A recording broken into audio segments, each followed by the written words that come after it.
Hello, everybody.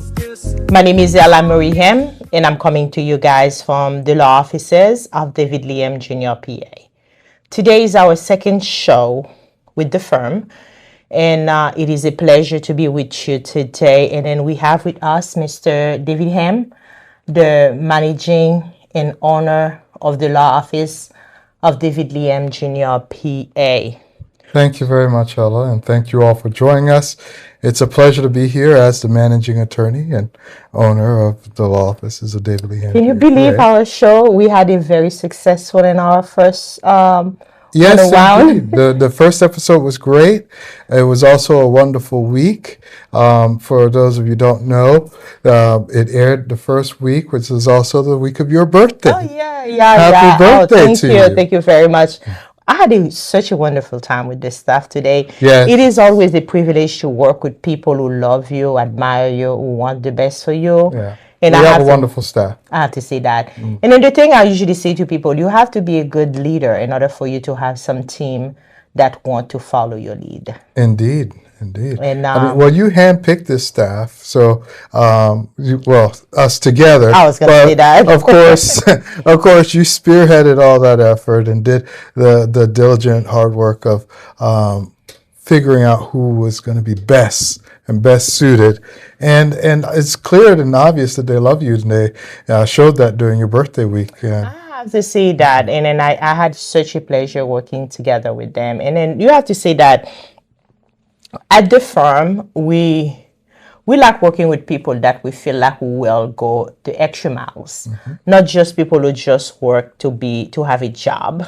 True. But we have people who want to go the extra miles to make things happen. We're really fortunate. We are. Yes. Definitely, I have to say that. We stated the last time we had the last show we had, we mentioned to our viewer that we will be talking about dissolution of marriage, about the division of the children, and as well as of division of assets. I know you don't like the term division of the children. Yeah, we generally don't divide children. There are custody issues concerning children, but assets get divided, but hopefully the children stay in one piece. I agree, but yeah. But as in somebody who's not a lawyer, as in the eyes of a non-lawyer person, regardless of the way you look at it, when you have small children, the children are being divided regardless of the way, because now they have to spend the weekend, or if we have a half and half custody, the children going to be in one house. I mean, that's my term, but it may not be the correct or legal term. But usually that's how people say you divided the children. Well, let's talk about the whole concept. Yes. So, yes, we may be talking about dissolution of marriage, also known as divorce, but the bigger picture here is what we generally refer to as family law, sometimes referred to as marital law. And there are issues that involve children, property, because it's a relationship that may be coming to an end if it's a dissolution of marriage. But then this is something that goes on over time. So there may be modifications that have to happen. There may be other child custody issues that occur. There may be issues regarding compliance with the final judgment, compliance with orders, and so forth. So family law cases, marital law cases can be very involved and can take a significant period of time before they're over. I agree. But I don't want to go too deep, because today we're just going to answer questions. And but we're going to give you elaborate a little bit thing. We are an attorney firm. Mr. Hem is an attorney, but he is not your attorney. You have to consult with your attorney if you go into a divorce, or you can call us. We're located in Jacksonville, Florida. We can do the whole entire state of Florida. However, I need to make sure that the question that we're about to answer today are just a common question people have. So if you need detail, you need to consult with your own attorney, okay? Mr. Hem, I have a few questions, people. What exactly should you tell someone who's going for a divorce when the first thing they come to your house, to the law firm, they consult with you, and then they go into the divorce, but their spouse, they're still living in the same household with the spouse? What will be the first thing you can tell them when they're doing a consultation? I know that is not.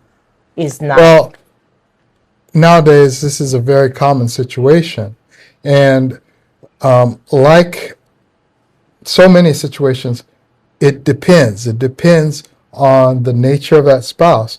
If you've been married to someone, you've learned their patterns of behavior. You learn things about their past, their history, and you need to pay attention to those signs.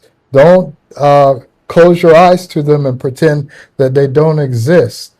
And in these situations of dissolution of marriage, where the relationship has essentially run its course and the parties, or at least one of the parties, feels that the marriage is irretrievably broken, what ends up happening is that you may end up with a completely different person. Exactly. Exhibiting a completely different character. The person you marry is not the person you're gonna get a divorce to.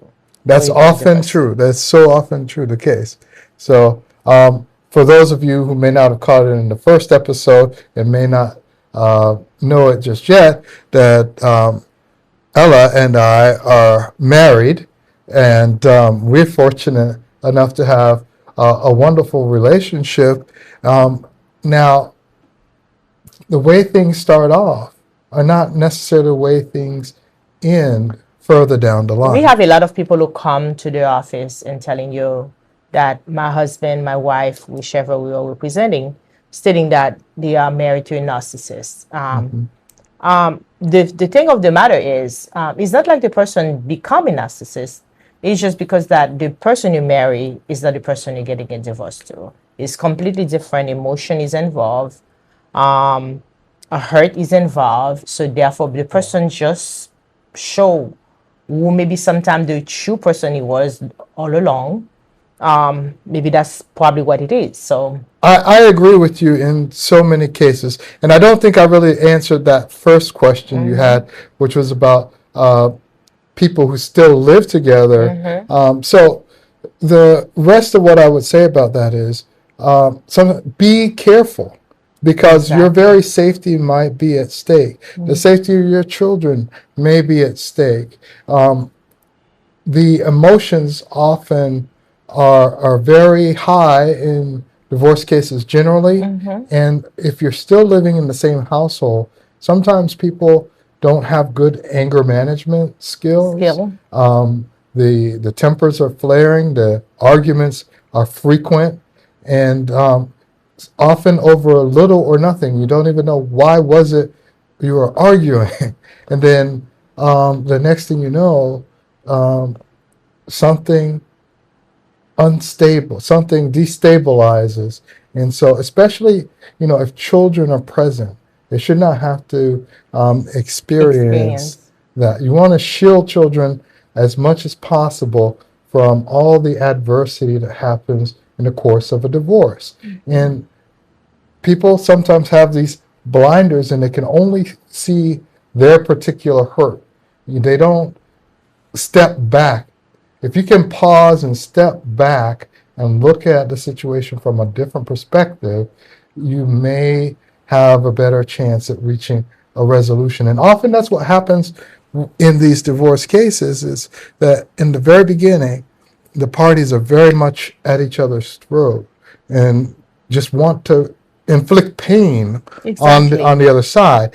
But after some time, you may realize that, wait, there's a bigger, better purpose that'll be served. And that purpose may well be just getting on with your life and going on to the next stage. Not only that, I say that, I'm sorry to interrupt you. I say that to people, especially when you have kids involved. You're not the only one as an adult who going to the divorce. The children as well are going to the divorce as well. True. So therefore, you have to be very careful of what happened between you and the household, how you interact with your spouse, because the children, unfortunately, they are absorbing all of those things that's going on. And that is the reason why we highly recommend in all of our divorce, the parents to have counseling with not only that, well. In the state of Florida, it's mandatory when their children are minor children in a divorce. Parenting classes are mandatory, at least here in the Fourth Judicial Circuit in Duval County, Clay County. These courses are highly beneficial to Yeah, parents. very. I tried to take one myself, not because we were going through a divorce, nothing like that, but I wanted to know what was entailed for our clients so they can understand it. And I highly recommend for people to go to it to listen to what they are saying, because you'll be surprised what exactly the children are observing throughout the divorce. Yeah, So those courses often provide skills to parents that exactly. you may think you have these skills, but it calls an awareness to something that you might not have been in tune with prior to taking the course. So anyone going into the parenting course, I say go with an open mind. Exactly. Definitely. And we have to go to those questions because those questions are so funny. I have pages of questions, as you can see, but unfortunately, we're not going to have time to answer all of the questions. So if you see your question was not answered, so don't be mad at us. Blame our mind, not our heart. Okay. Later, we'll get to. So we will get to your question, but we want to be able to respond to the most pertinent questions that people have. One of the questions I have, the person stating that, can I get a divorce in another country if I live in the United States?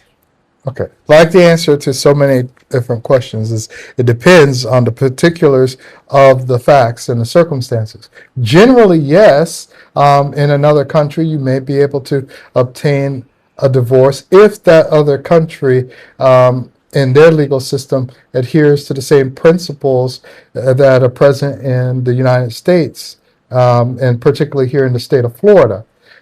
We've had this issue a number of times in our practice, especially since we do have people from many different parts of the world. Exactly. And so what we found, though, in certain cases where people would go because they think that they can get a divorce without letting the other party know, without letting their spouse know. That should not be legal. Absolutely. You just know it's wrong. It feels wrong. It is wrong. Don't do that. So in that particular case or cases like that, where that country does not follow through with notice and opportunity to be heard, those are the bedrock principles of our legal system and any legal system that we're going to recognize the judgment from them.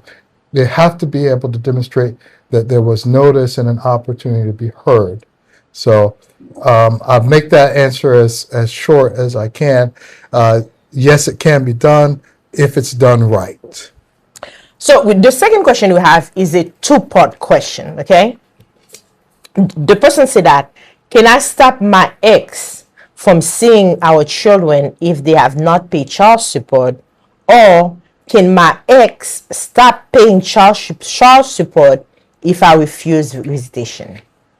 Child support and time sharing are two separate things. You cannot say this enough. Unfortunately, there seems to be a prevailing attitude that, well, if my spouse is not providing financially for the child, which the state of Florida obligates both parents to do, to provide support for the child. Children have to be supported in the state of Florida.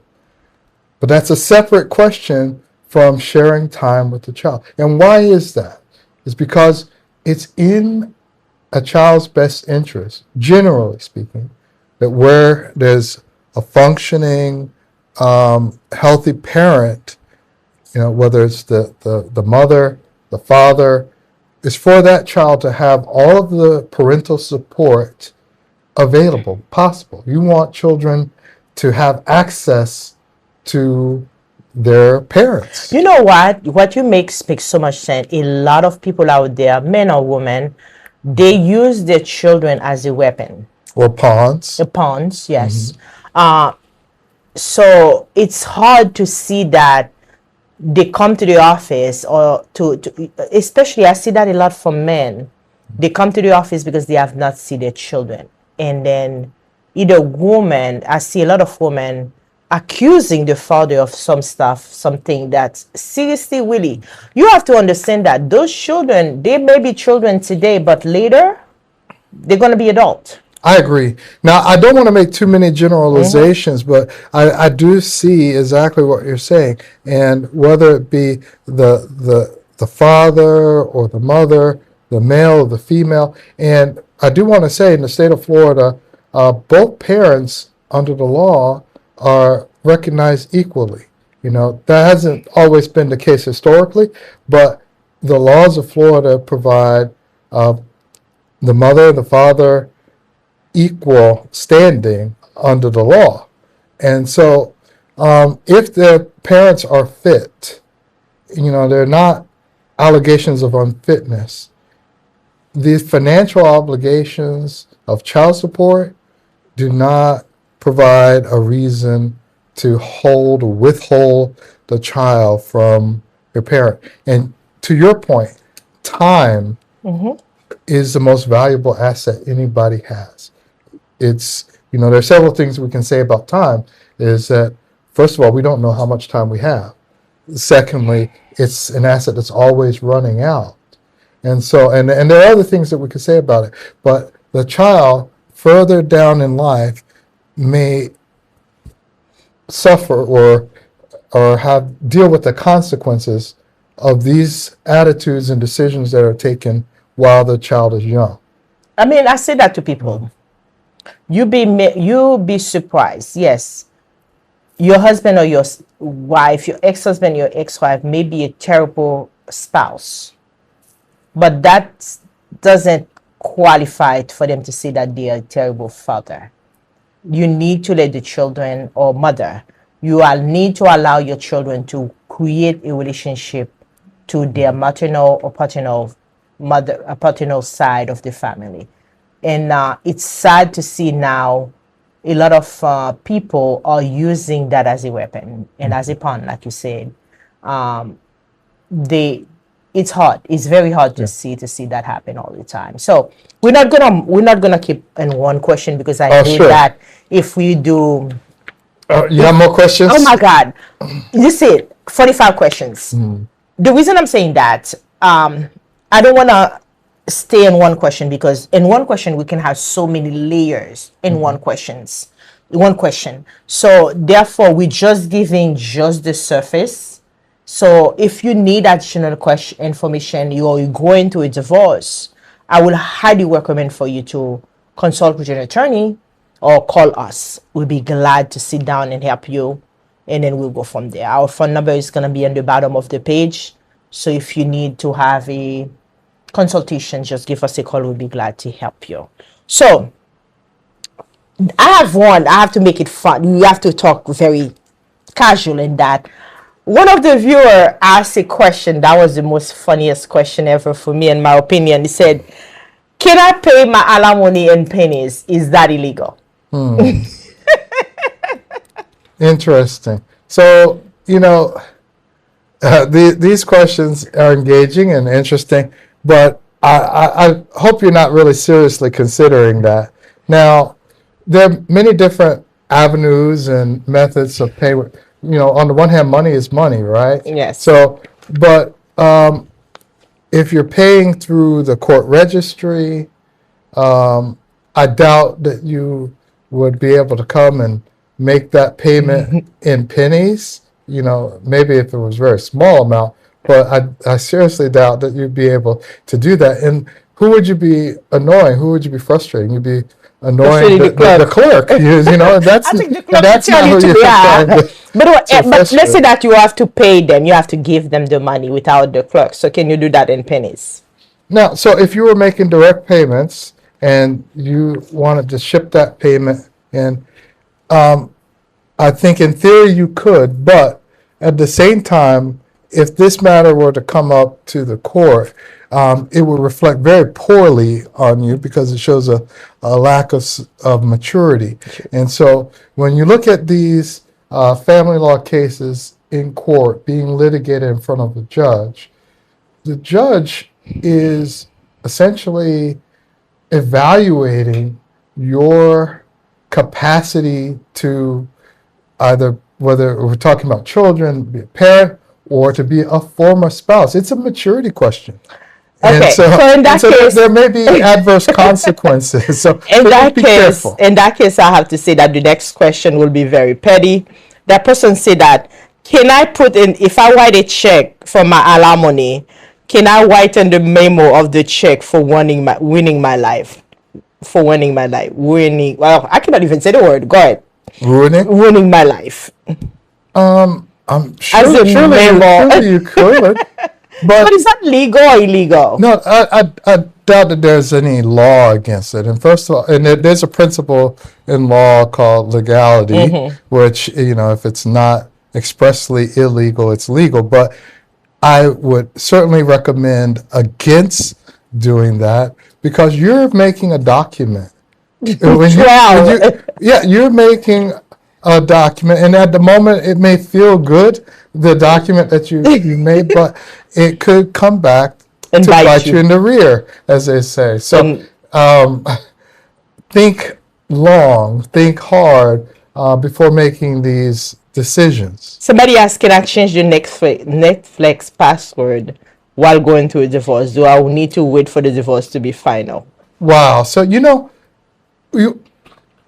I would think that that's something that's so trivial and so minor that it would not become an issue or a subject of a dissolution of marriage. But I've had it. I've had this come up in actual dissolutions of marriage that we've dealt with. And it seems extremely petty. Most cases, in most of the jurisdictions in the state of Florida, the family law courts issue what's known as a standing family law order, in which they require you to maintain the status quo, or the way things were at the time that divorce petition was entered. So you cannot transfer money out either. So it applies to so many aspects and areas of life that you're going to keep things essentially the way that they were. And if you're going to change something, you have to either have written consent of the other spouse or an order of the court. And so that applies to, assets, real estate, Netflix property, stock, and believe it or not, Netflix passwords. What is that? The security devices and a whole bunch of other things like that. Yes. I usually say that when people come to the office, and I tell them divorce is not that expensive, but is the bickering. Yes, is the bickering between the soon-to-be's, that is. Because I see people spending hours in mediation for very thing that are looking at it. I don't want to give anything. The last divorce I heard about, I saw the people were arguing over a TV that costs less than $300, and then they are paying a mediator $500. I was like, I'm serious. Make the math work. I mean, we've had and have cases where concerns are about the family pet or things. Yeah. I mean, which arguably is not trivial, especially if the pet is close to you. To them. But then sometimes you see vindictiveness over the fact that they are getting a divorce, and suddenly this pet that wasn't so meaningful to you now you want to fight over. Yep. But generally speaking, this attitude and the mentality is a major part of dissolution of marriage, a divorce. If people have a spiteful, mean attitude, then the divorce may become a very hard, difficult event. And you're dealing with two people, and they say it takes two to tango, right? Exactly. So, but sometimes it's better to be the bigger person if you can be that bigger person. For your children. Especially when children are involved. But not only that, even in cases where there are no children involved, sometimes it's your own peace of Peace mind. of mind.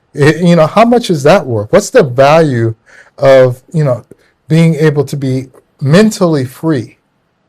And so I like to think of dissolutions and divorces as, in one sense, a transition, but it's also an opportunity to become the new person. Exactly. I which agree. can be a better person. I agree. We got a few questions we're gonna do. Where did we go? Yeah, that's true. So we have a couple questions we're gonna go to, because again, we want the show to stay no more than 30 minutes. So we can continue doing that. Absolutely. So the other question people are asking us they said, can my spouse secretly record me during our marriage? Okay, so this is less a question of family law as it is a question of Florida law. And in the state of Florida, consent is required for recordings. And so anytime that you're going to record someone else, you have to have their consent. So they should not do that, recording. And then they cannot use it either that's not something you can be used either, right? Oh, that's something, unfortunately, we see very frequently now, that when during the course of a dissolution of marriage, one of the spouses wants to bring something as evidence against the other spouse, and that piece of evidence is a recording that was made in secret. Well, no, you cannot use it. When you realize that you violated Florida law and it's a criminal statute that you violated, chances are you don't want any. So we're not gonna stay long. We got two last questions, so we can ask. The first one, somebody asked, what is the biggest mistake people make during the divorce? Well, in general, what is the biggest mistake, in my opinion, is making purely emotional decisions and not taking the time to think them through. So the solution is to think more. What I would say, we had people who come and do divorce because decided to have a dissolution of marriage. And now we go to the whole entire thing, pay money, thousands of dollars for the divorce. And because they drove by emotion. And then when they realize the divorce is about to be final, like really at the eve of everything, they call you and say, hey, I don't want to divorce anymore, but sorry. That happens, believe it or not. The reconciliations happen. I said, you're supposed to reconcile thousands of dollars earlier. Well, more likely tens of thousands of dollars earlier, but before you decided to, because unfortunately most of attorney, I don't know if there's an attorney out there, they're not going to refund you that money because they work for it. So that's money you spent. I would say there is no result to it. I'm glad, don't take me wrong, I'm happy that we reconcile with your significant other and wife or spouse, but those are the things that you don't make emotional decision. Think about it first and then make a decision. But on the other hand, Ella, sometimes there are things that people have to go through, and that may just be one of the things. Now, if you end up coming out better for it, and sometimes that does happen, where parties recognize something that was missing in their marriage, or they discover a way to handle things better, then maybe it was all worth it. I agree. Maybe that's, if don't take me wrong, maybe some people have the tendency to make decision when there's an ultimatum. That happened for women and men when there's an ultimatum about that. So that's when they decided to make a decision. Say, okay, if I don't change my behavior, I'm gonna lose my family, and then that's when they decided to change that behavior. So, I mean, I'm happy for that person, but. You said you had one last question. One last question. I know that. So, somebody said that, what is the strangest divorce case you ever handle as an attorney in your career? That's kind of tough because many of them are a bit strange in their own quirky little way. And you've already talked about those where they end up reconciling. We've had a number of, I think the marriages themselves were a little bit quirky and strange to begin with, especially some really short-term marriages, people that were married, for less than a year or, very short terms, and end up having to divorce because they really didn't think about going into it, think about much what they were getting themselves into. And so I would can't give say you the a strangest we specific. have so far, I would say that is when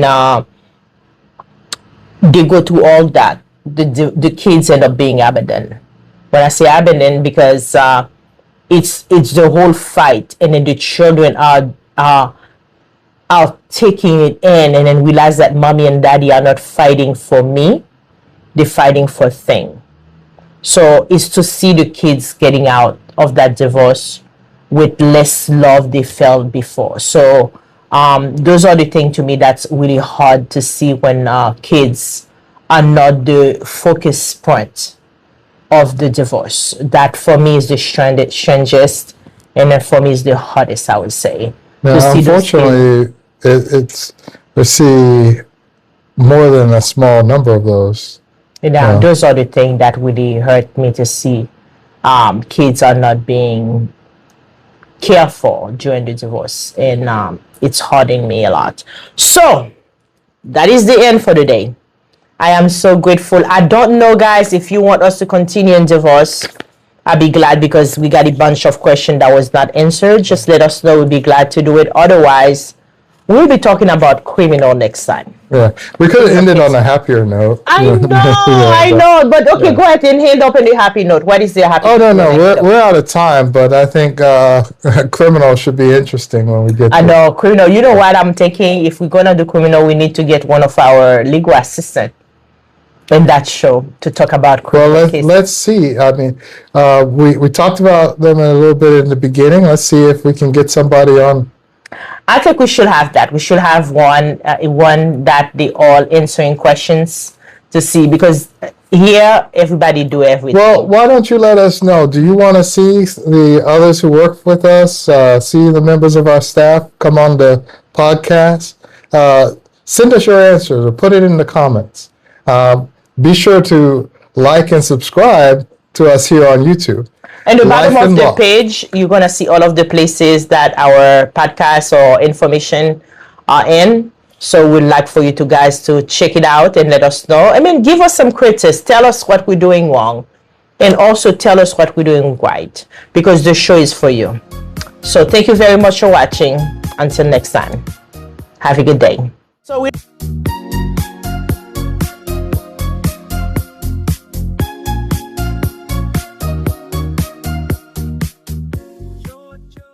Thank you for watching Life in Law with David and Ella Ham.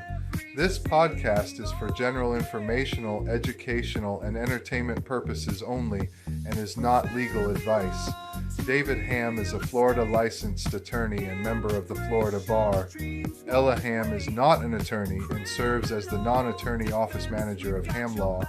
Listening to or interacting with this podcast does not create an attorney-client relationship, and prior results do not guarantee a similar outcome. This podcast may be considered attorney advertising, and the hiring of a lawyer is an important decision that should not be based solely upon advertisements.